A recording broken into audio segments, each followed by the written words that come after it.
Assalamualaikum warahmatullahi wabarakatuh. Ngasigi video asidi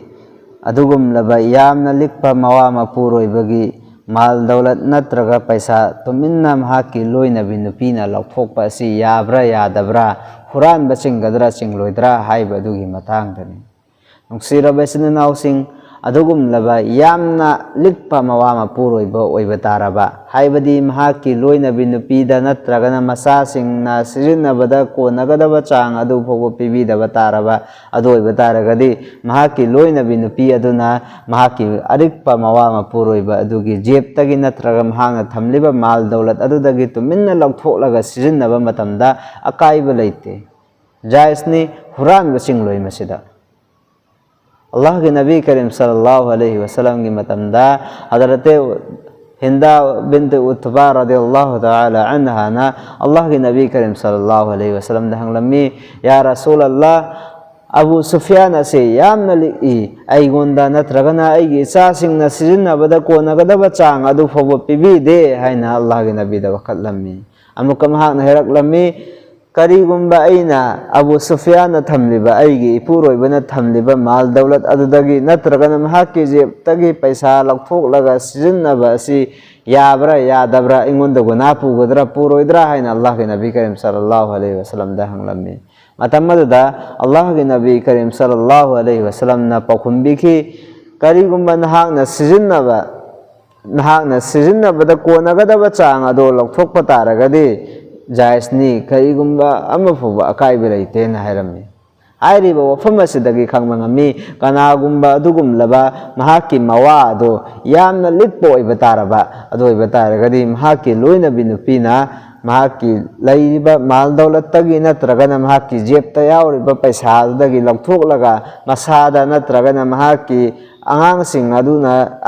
aduda sijinnaba matamda karigumba amafuba akaiba leiteba hairiba wafam asidagi aikoina khangba ngami wafam amasu madudi aikoina supna tangi sijinnabada konagadaba chang adu laukthokpa duneba yai hairisi sidagi hendoktana aigi sana lupa lepnaba aigi mal daulat tonganna lepnanabagidamukta laukthokpa sidi bilkul jais natteba sidi namthak tawba kauganeba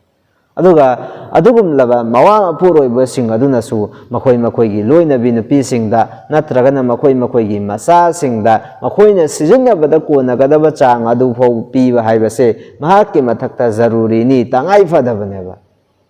sharia na adugum laba mawa mapuroi basing adugi mathakta tangai fadaba potlam ado makoida thamkhrabaneba makoina pigadabaneba makoina sijinnabada konagadaba chang adu phauba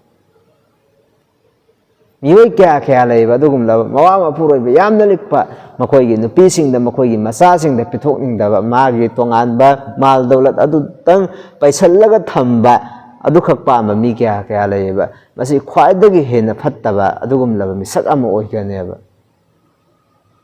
kanagumba mawa mapuroi amana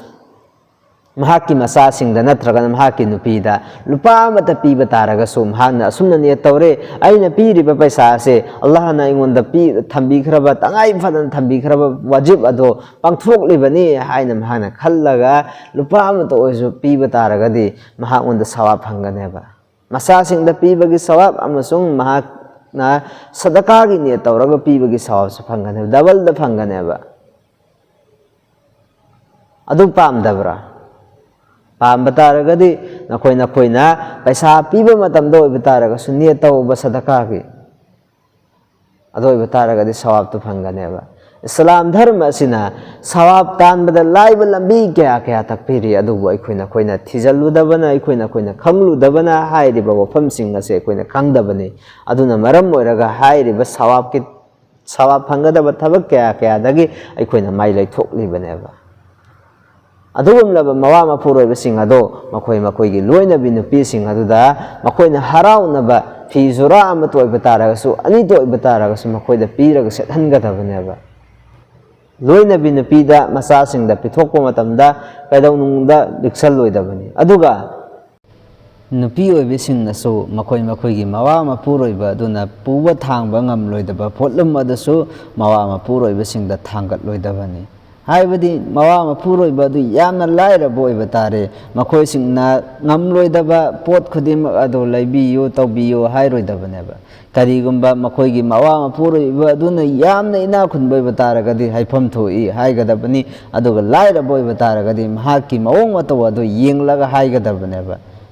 ꯃꯋꯥ ꯃꯄꯨꯔꯣꯏꯕꯅ ꯌꯥꯝꯅ ꯂꯥꯏꯔꯕ ꯑꯣꯏꯔꯕ ꯑꯗꯨꯒ ꯍꯥꯏꯅꯤꯡꯉꯤ ꯁꯦꯠꯅꯤꯡꯉꯤ ꯇꯧꯅꯤꯡꯉꯦꯅ ꯍꯥꯏꯕ ꯍꯥꯏꯕꯁꯦ ꯌꯥꯝꯅ ꯐꯠꯇꯕ ꯋꯥꯐꯝꯅꯤ ꯁꯤꯒꯤꯁꯨ ꯋꯥꯈꯜ ꯊꯣꯛꯐꯝ ꯊꯣꯛꯏ ꯑꯗꯨꯒ ꯋꯥꯐꯝ ꯑꯃꯅ ꯃꯋꯥ ꯃꯄꯨꯔꯣꯏꯕ ꯑꯗꯨ ꯈꯪꯍꯟꯗꯕꯤꯗ ꯃꯍꯥꯛꯀꯤ ꯂꯣꯏꯅꯕꯤ ꯅꯨꯄꯤꯅ ꯃꯍꯥꯛꯀꯤ ꯂꯩꯔꯤꯕ ꯃꯥꯜ ꯗꯧꯂꯠ ꯑꯗꯨꯗꯒꯤ ꯅꯠꯇ꯭ꯔꯒ ꯄꯩꯁꯥꯗꯨꯗꯒꯤ ꯁꯗꯀꯥ ꯄꯤꯊꯣꯛꯄ ꯃꯇꯝꯗꯁꯨ ꯁꯋꯥꯕ ꯐꯪꯒꯅꯦꯕ ꯅꯨꯄꯤꯗꯁꯨ ꯐꯪꯒꯅꯤ ꯑꯗꯨꯒ ꯅꯨꯄꯥꯗꯁꯨ ꯐꯪꯒꯅꯦꯕ ꯅꯨꯄꯤꯗꯨꯅ ꯁꯗꯀꯥ ꯄꯤꯈ꯭ꯔꯦ ꯍꯥꯏꯅ ꯅꯨꯄꯥꯗꯨꯅꯁꯨ ꯈꯪꯂꯛꯄ ꯃꯇꯝꯗ ꯁꯥꯎꯕꯤꯔꯣꯏꯗꯕꯅꯦꯕ ꯑꯗꯨꯒꯤ ꯃꯍꯨꯠꯇ ꯃꯍꯥꯛꯀꯤ ꯄꯨꯛꯅꯤꯡ ꯍꯦꯟꯅ ꯊꯥꯒꯠꯄꯤꯒꯗꯕꯅꯦꯕ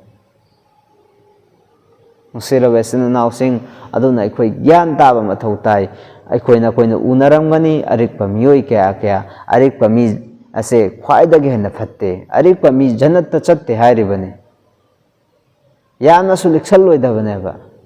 nahaki na thakta tangai phadrabane nahaki na tuna sagi zaruriyat khudima adun hangna kaidau haibase pangthokpa haibase aduna gyan taminase Allah tabarak taala na haikriba khara khajiga sida man tawba ngambagi pangal thona pina biboisanu wa akhiru da'wana alhamdulillahi rabbil alamin